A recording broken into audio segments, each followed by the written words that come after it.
है। हम आपको बता दें, ये अवशिष्ट पर्वत श्रेणी है। भारत की सबसे प्राचीन पर्वत श्रेणी अरावली है और यह अवशिष्ट पर्वत मानी जाती है।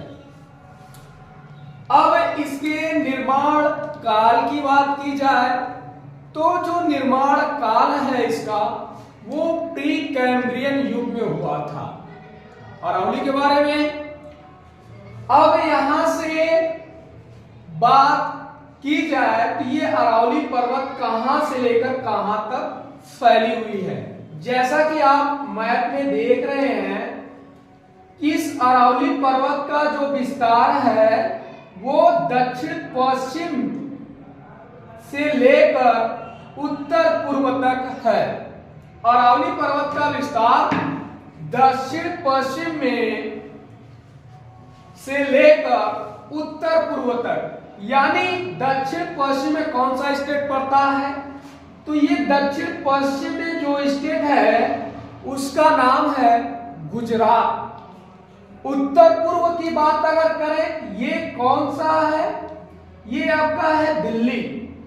यानी एक तरह से हम कह सकते हैं कि जो ये अरावली पर्वत है ये गुजरात से लेकर दिल्ली तक फैला हुआ है। अगर पूछा जाए अरावली पर्वत का विस्तार कहां से लेकर कहां तक है, तो अरावली पर्वत का विस्तार गुजरात से लेकर दिल्ली तक है।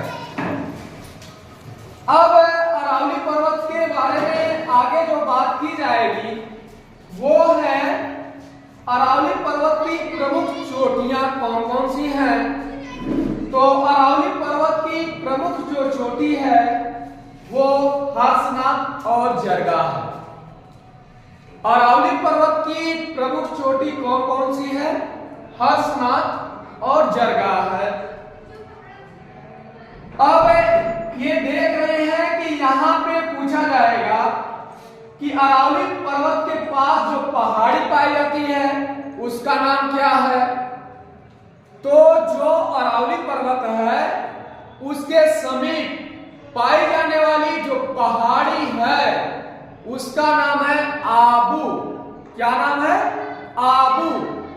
और आबू के समीप ही इसका सबसे ऊंचा शिखर स्थित है जिसका नाम है गुरु शिखर। क्या नाम है, गुरु शिखर।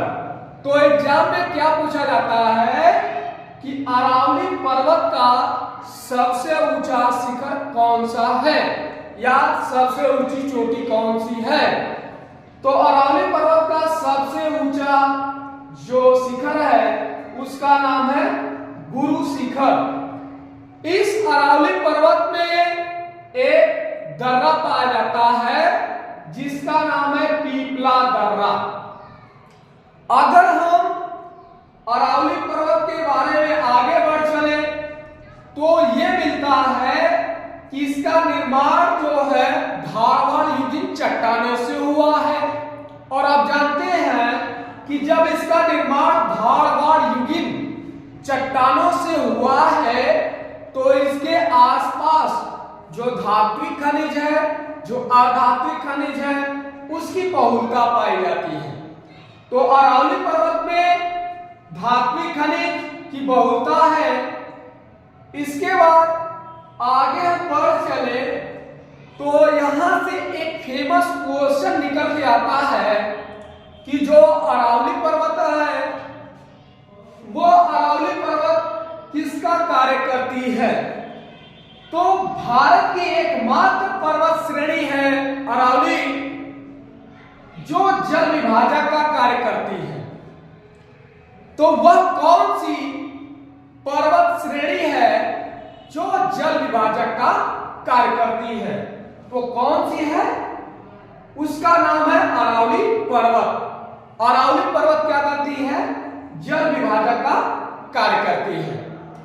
अब यहां से एक और जो फेमस क्वेश्चन निकल के आता है वो फेमस ये निकल के आता है कि बताइए कि अरावली पर्वत के पश्चिमी भाग से कौन कौन सी नदियां निकलती हैं। अरावली पर्वत के पश्चिमी भाग से कौन कौन सी नदियां निकलती हैं? तो अरावली पर्वत के पश्चिमी भाग से माही और लूनी नदी निकलती है। अरावली पर्वत के पश्चिमी भाग से कौन सी नदी निकलती है? माही और लूनी नदी निकलती है। अब इसके बाद बात यह किया जाता है कि अरावली पर्वत का जो विस्तार है वो कहां से लेकर कहां तक है, ये हमने बता दिया है। गुजरात से लेकर दिल्ली तक है। और इसके बारे में जो क्वेश्चन पूछा जाएगा वो तो यही पूछा जाएगा कि इसकी जो प्रमुख चोटियां हैं वो कौन कौन सी हैं। तो अरावली पर्वत की जो चोटी है उसका नाम है हर्षनाथ, और उसके बाद क्या है? जरगा पर्वत श्रेणी। इसके बाद हमने आपको बता दिया है कि जो अरावली पर्वत है इसके आसपास जो धात्विक खनिज है उसकी बहुलता पाई जाती है। क्यों धात्विक खनिजों की बहुलता पाई जाती है? क्योंकि ये धारवाड़ युगित चट्टानों से निर्मित है। जब धारवाड़ युगित चट्टानों से निर्मित है तो जाहिर सी बात है यहां पे धात्विक खनिजों की बहुलता होगी। इसके बाद ये जो अरावली पर्वत है ये कैसी पर्वत है? तो जो अरावली पर्वत है ये अवशिष्ट पर्वत है। कैसी पर्वत है? अवशिष्ट पर्वत। क्योंकि सामान्यतः एग्जाम में देखा जाता है कि पूछता है कि भाई ये ब्लैक पर्वत है या भ्रंशित पर्वत है या अवशिष्ट पर्वत है। देखिए ऑप्शन क्या दिया जाता है, कहता है कि ये ब्लैक पर्वत है या भ्रंशित पर्वत है या अवशिष्ट पर्वत श्रेणी है। तो आप ध्यान रखिएगा कि जो अरावली पर्वत है वो अवशिष्ट पर्वत श्रेणी है। कैसी पर्वत श्रेणी है? अवशिष्ट पर्वत श्रेणी है। इसके बाद आपसे जो किया जाएगा अगला क्वेश्चन वो यही है कि बताइए अवशिष्ट पर्वत भारत में और कौन से पाए जाते हैं? तो हम आपको बता देते हैं कि अरावली के अलावा आपके जो विंध्यन पर्वत है वो भी अवशिष्ट का भाग है। जो विंध्यन पर्वत श्रेणी है वो भी किसका भाग है? अवशिष्ट का भाग है। इसके बाद लेकिन अगर निर्माण की बात करेंगे वहां पे तो ये बदल जाएगा। लेकिन निर्माण की बात अगर की जाएगी तो वहां पे क्या होगा? बदल जाएगा। इसका विस्तार आप देखेंगे तो गुजरात से लेकर मध्य प्रदेश तक है। गुजरात से लेकर मध्य प्रदेश, उत्तर प्रदेश के मिर्जापुर जनपद तक है। तो उत्तर प्रदेश के मिर्जापुर जनपद तक किसका विस्तार हो गया? विंध्यन पर्वत श्रेणी का। तो ये जो विंध्यन पर्वत श्रेणी है इसका विस्तार गुजरात से लेकर मध्य प्रदेश में और उसके बाद उत्तर प्रदेश के मिर्जापुर जनपद तक है। ये क्वेश्चन पूछा जाएगा। अब यहां से जो ये क्वेश्चन ये बनता है कि कैसी पर्वत श्रेणी है? ये पर्वत जो श्रेणी है वो कैसी है? अपशिष्ट पर्वत श्रेणी है। कैसी पर्वत श्रेणी है? अपशिष्ट पर्वत श्रेणी है। अब इसके बाद अगला जो क्वेश्चन पूछा जा सकता है वो यही कि इस विंध्यन पर्वत की औसत ऊंचाई कितनी है? विंध्यन पर्वत की जो औसत ऊंचाई है वो 900 मीटर है। विंध्यन पर्वत की औसत ऊंचाई कितनी है? 900 मीटर है।